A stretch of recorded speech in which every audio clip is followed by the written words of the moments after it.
Let's talk about this really hot topic right now, gut health, but let's go back to the basics on it today and go to Gut Health 101. And should you be thinking about it?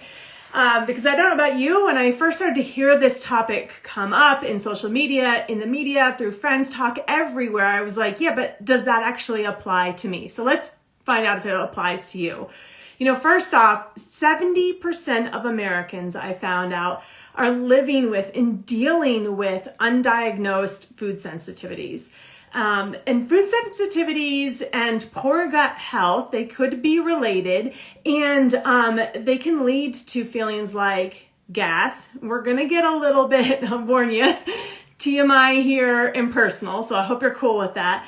It can lead to bloating. It can lead to cramping. And especially when we're talking it happening on a consistent basis, like every time after you eat or maybe every evening sort of thing.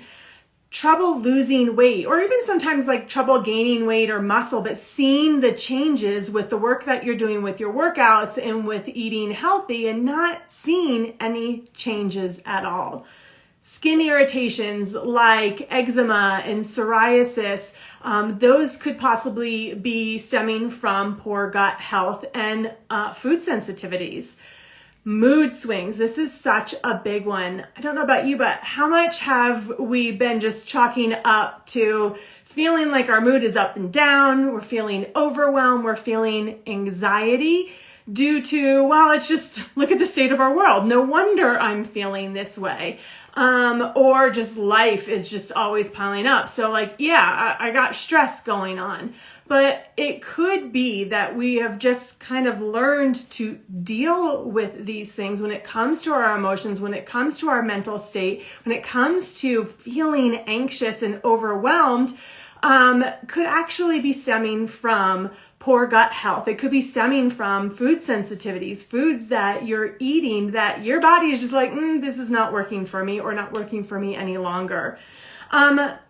This is a possibility. Gut health experts have found there could be a link between our gut health and migraines, and improving your gut health could potentially help with migraines. So this is new research that they're just finding out. And if you're somebody like me who suffers from migraines, then you know that there's not a lot of really good help out there when it comes to migraines. And it feels like it's different for all of us. And I know when I was first starting to see neurologists for my migraines, the answers were, well, this is just how you deal with it once you get one, not how can I prevent them from happening.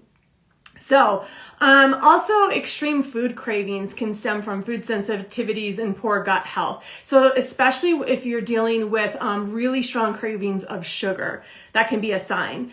And then feeling tired all the time, really low energy also. So what is gut health? Let's break it down to really what it's all about. Your gut is the pathway that goes from your mouth all the way to your bum. And in your gut, there are trillions of microbes and bacteria. And it's made up of good, helpful, healthy bacteria and unhealthy bacteria as well. It's just the way it goes. We have both.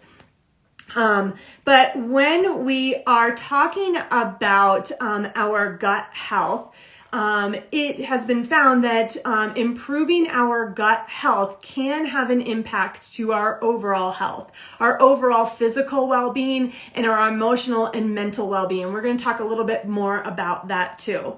I heard this really neat quote that helps explain gut health, I thought, in a way that I could visualize, and maybe you can too. It was from Dr. Mark Hyman, and he described our microbiome. That's the microbes and bacteria that are within our gut tract. He described them as a living garden and described what we have going on with us as a living garden. So that made me think of it as like this. Okay, our home gardens, which hopefully are going to even start sprouting soon. If you start to neglect your home garden, you'll see it start to get overgrown and filled with a lot of weeds, things that are not so great. And so like I was saying, our gut also has the same thing, those healthy, helpful bacteria and the unhealthy, unhelpful bacteria. And so our goal is to have a greater supply of that healthy, helpful bacteria. So why should gut health be important to you? This is the question of the day, right? Should it be important to you, and why? There's been emerging research that has shown that healthy gut may help support things like your immune system, may help support your heart health, and it may also even help support your brain health. That's that total overall health, our physical well-being, our physical health, and our emotional and mental health as well. So, I don't know about you, but so often for many of us, we spend most of our day, most of our time, and we're really apt to want to help others, whether it be our family members, our kids, friends, or coworkers, or we're really apt to really prioritize things in our life like work and other things that are not so supportive of you and your health and what your health is really needing. It's so easy for us to put that on the back burner, right? So what do you do next to help to put yourself first, not put your health on the back burner, but still be able to show up for all of those that you love in your life and all the priorities that you do have, because they're there and you want to.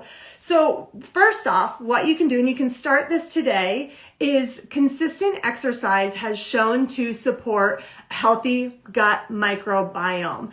And specifically even low impact, easy on the joints exercise, but that doesn't always mean it needs to be an easy workout. And I'm actually going to share with you in just a little bit an workout that you can try to see how it starts to feel for you and if it's something that you like. But exercise has been shown to really help support a healthy gut microbiome. Also, what you can do is one of the number one predictors of healthy gut microbiome has been found to be eating a variety of plants. Specifically, they've found 30 plants within a week. And so I think it's a goal, like that can be a goal of ours. And when we're talking plants, we're talking vegetables, fruits, nuts and seeds. We're talking grains, oats, quinoa, rice.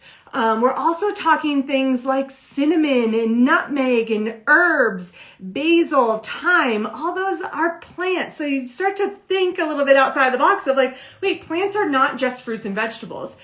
There's a lot of plants that I can start to get a little bit more variety in my week.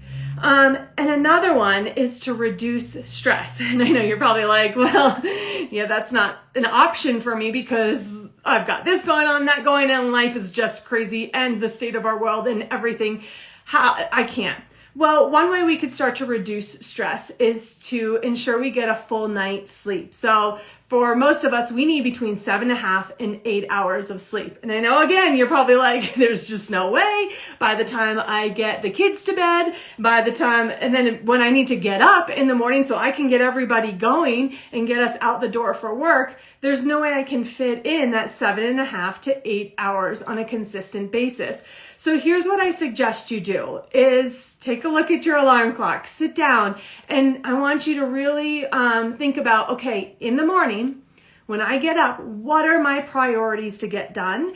And how long is it actually going to take me to do those? And so what time do I actually need to get up in order to do those? When I did this exercise, I found I was trying to get up at 5 a.m. But when I would get up at 5 a.m., I would kind of dilly-daddle through that time to getting my stuff done and everybody else's stuff done.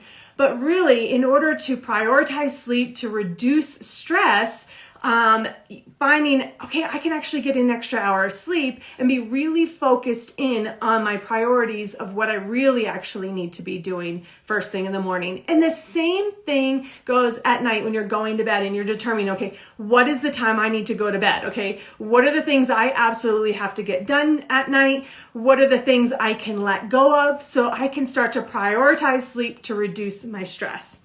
And another thing you can do is join me. I'm going to be doing a 4-week gut protocol program. I'm starting this in just a couple of weeks. I'm really excited for this program because it's going to help guide us through identifying the foods that have been troublesome for our bodies. Like, each of us are different, and it's going to help guide us through that to figure that out.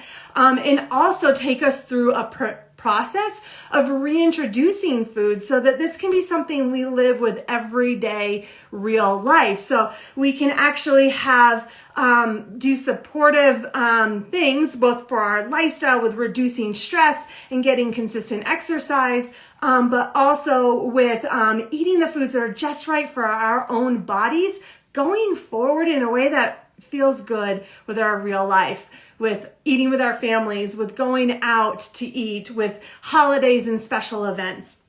So I'd love to invite you to join me on that gut protocol program. It's going to be 4 weeks, and we're going to learn so much about ourselves to feeling great again. So for more information on that, all you have to do is drop a comment below or send me a private message, and I'll send you the information and we can see if it's going to be the best fit for you. I'm also going to put a link on this video here to the sample workout that's going to pair with that gut protocol program. It's designed specifically to help support a healthy gut with low impact, gentle on the joint workouts, but that also still give you the strength and the toning and a great workout so you can help increase your energy along the way as well. So I will go ahead and put on this video in the caption below the link to try that sample workout. All right, like I said, just send me a message and I will send you any information that you are looking for. All right, have a really happy day. Talk to you soon. Bye.